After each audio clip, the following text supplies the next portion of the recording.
welcome to my channel. I am Simran Sahani. तो all dear class 12 political science students, I hope आपकी political science की तैयारी अभी तक बहुत अच्छे से हो गई होगी and I hope आपने सभी chapters का detail explanation check कर लिया होगा.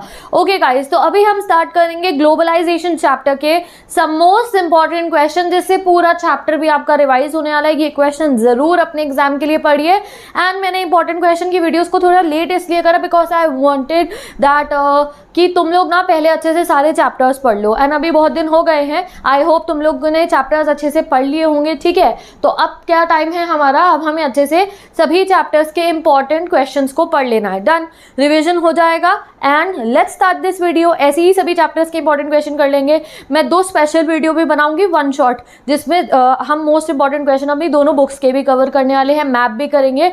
तो there is no need to worry. Start with our chapter globalization. Okay, तो पहला क्वेश्चन है, what do you mean by the term globalization. अब ये जो है डायरेक्ट आपको एग्जाम में ऐसा क्वेश्चन नहीं भी आए, बट जब भी कोई क्वेश्चन आता है ना रिलेटेड टू ग्लोबलाइजेशन की पॉजिटिव कॉन्सिक्वेंसेस लिखो, नेगेटिव कॉन्सिक्वेंसेस लिखो, या फिर कल्चरल इफेक्ट लिखो ग्लोबलाइजेशन का, या फिर पॉलिटिकल इफेक्ट लिखो, हर एक में आप स्टार्टिंग में ये इंक्लूड कर सकते हैं कि एक्चुअल में ग्लोबलाइजेशन का मतलब क्या है.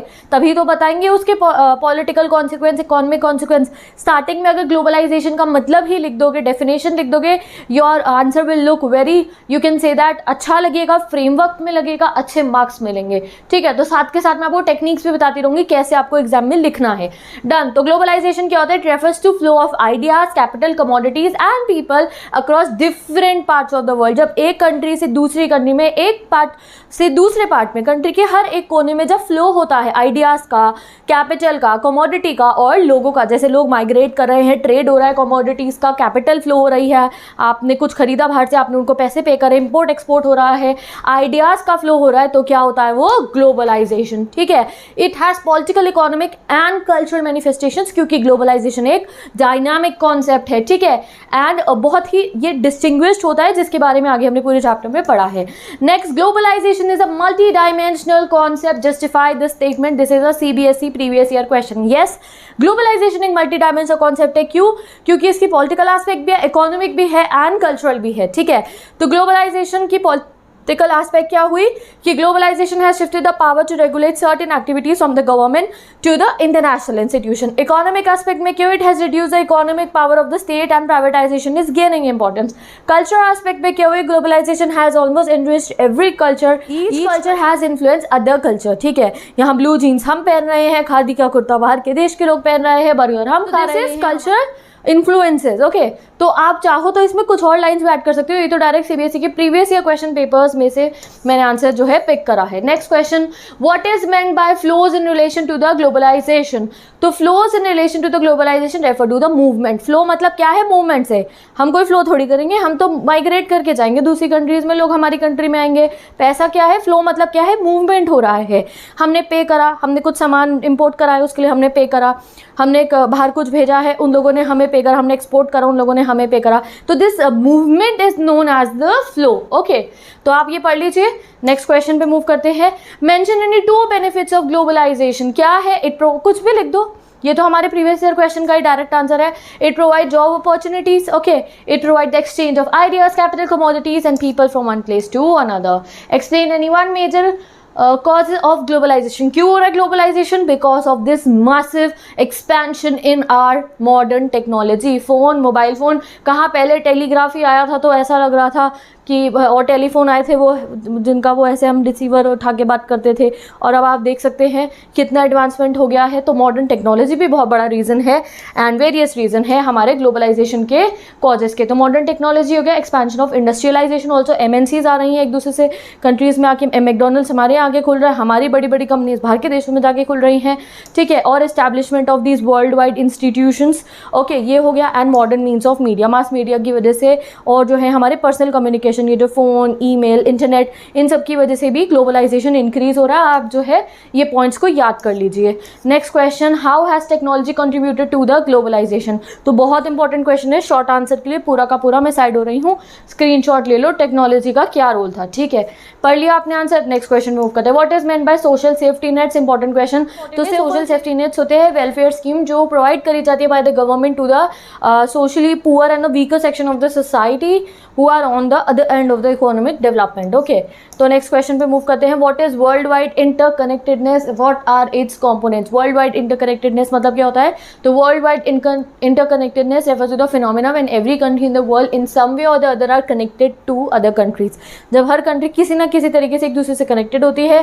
The components of world wide interconnectedness are ideas, capitals and commodities. These components flow from one place to another giving rise to the world wide connectedness. ठीक है, व्हेन पीपल, अब कैसे होती है वर्ल्ड वाइड कनेक्ट, कैसे हो रहा है, कनेक्ट कैसे होते हैं हम लोग? जब पीपल इधर से उधर मूव करते हैं, माइग्रेट करते हैं, जब दो कंट्रीज के बीच में ट्रेड होता है। The essence of world wide interconnectedness is created and sustain through these flows. ठीक है, ये सभी फ्लोज की वजह से, आइडियाज का, पीपल का, कमोडिटी का, और जो है हमारा ट्रेड का, ideas, people, commodity and capital की जो है हमारे फ्लो की वजह से जो है हमारी सभी कंट्रीज इंटरकनेक्ट हो रही हैं। नेक्स्ट क्वेश्चन पे मूव करते हैं। critically evaluate the impact of the changing role of the state in the developing countries in the light of globalization।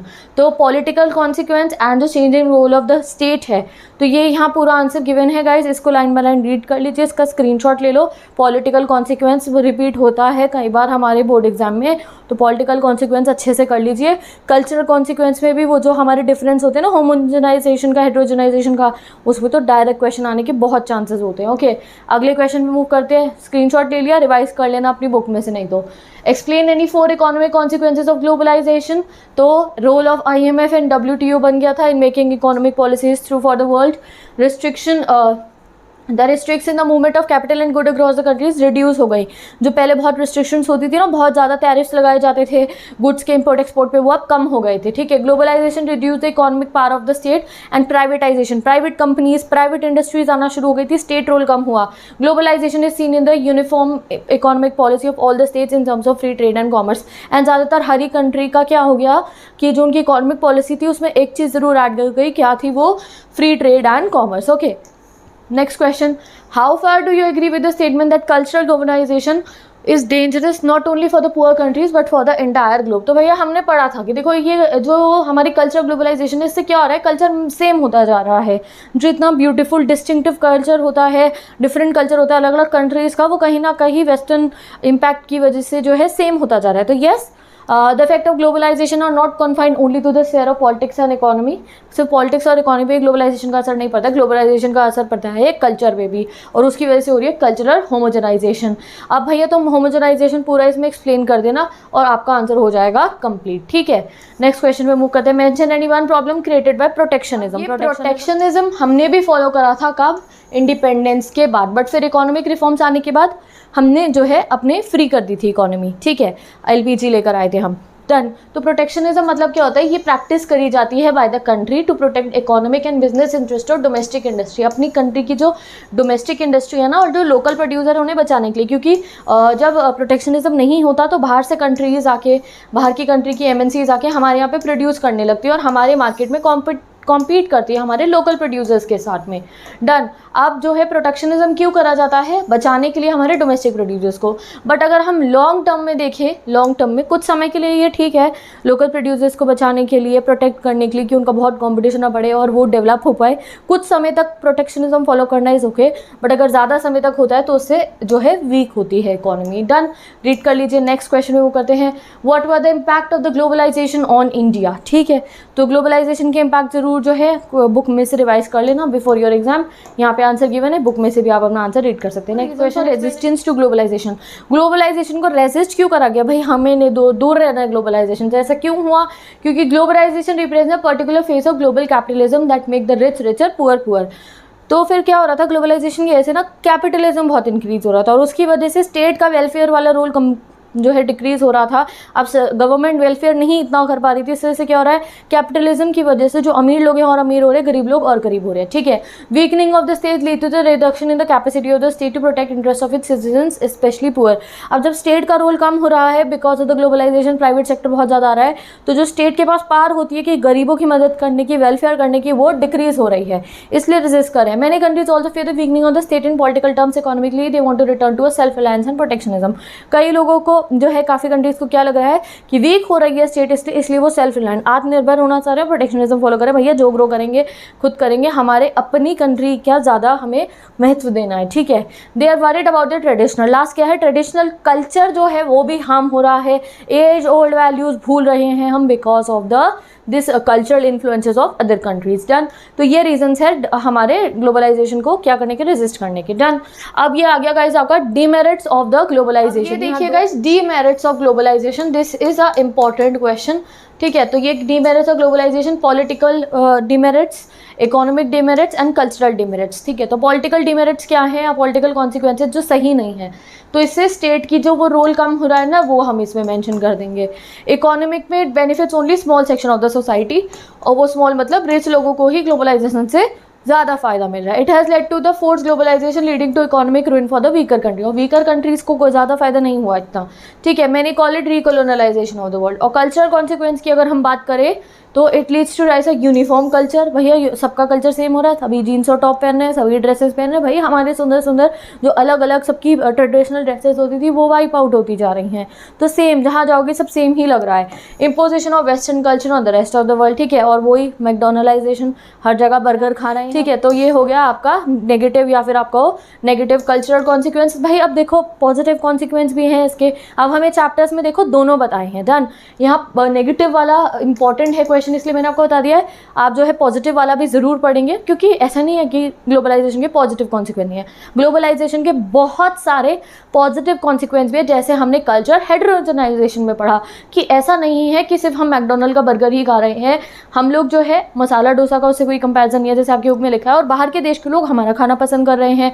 Blue jeans के साथ में खादी का कुर्ता एक कॉम्बो बन गया है। तो इस तरीके से ऐसा नहीं कि ग्लोबलाइजेशन की वजह से कल्चर रूइन ही हो रहा है, ग्लोबलाइजेशन की वजह से कल्चर मिक्स हो रहा है और बहुत ही ज़्यादा वाइब्रेंट भी हो रहा है, ठीक है। तो पॉजिटिव नेगेटिव दोनों है। यहाँ पे मैंने आपको पॉजिटिव हमने पहले कर लिए थे, नेगेटिव अलग से कर लिए। अब does globalization lead to cultural homogenization, बताओ भैया। यस होता है। Globalization lead to rise of uniform culture, what is called cultural homogenization. But it also leads to each culture becoming more different and distinctive. देखो इसमें यहाँ तारीफ भी करी है, बट ऐसा नहीं है कि सिर्फ सेम हो रहा है कल्चर, डिस्टिंक्टिव भी हो रहा है और डिफरेंशिएट भी हो रहा है। This phenomena is known as culture heterogenization. भैया ये होमोजेनाइजेशन हेटेरोजेनाइजेशन याद कर लो, एग्जाम में कई बार कंफ्यूज हो जाते हैं हम। Distinguish between culture homogenization and heterogenization, important question है, इसे जरूर से कर लो। होमोजेनाइजेशन में सेम वाला कल्चर, हेटेरोजेनाइजेशन में जब कल्चर जो है एक दूसरे के इफेक्ट पड़ने से डिस्टिंक्ट हो जाता है, जैसे ब्लू जीन्स के साथ खादी कुर्ता, ठीक है। और होमोजेनाइजेशन मतलब क्या हुआ कि सभी ने क्या कर दिया है, मैकडोनलाइजेशन, बर्गर खाने ऐसा। Now this is the last question of this video, globalization chapter की वीडियो। अब ये देखिए आप यहाँ पे शॉर्ट आंसर के लिए ये global influencers simply enlarge our choices की कह रहे। कभी कभी ऐसा नहीं है, जो मैं आपको अभी बता रही थी कि सिर्फ नेगेटिव कॉन्सिक्वेंस नहीं है ग्लोबलाइजेशन की, पॉजिटिव भी है। तो कह रहे कई बार कल्चर के इन्फ्लुएंस पढ़ने से हमारी चॉइसेस इनलार्ज हो जाती हैं। तो उसमें आपको ब्लू जीन्स, डोसा और वो बर्गर वाला एग्जाम्पल लिखना है। डन।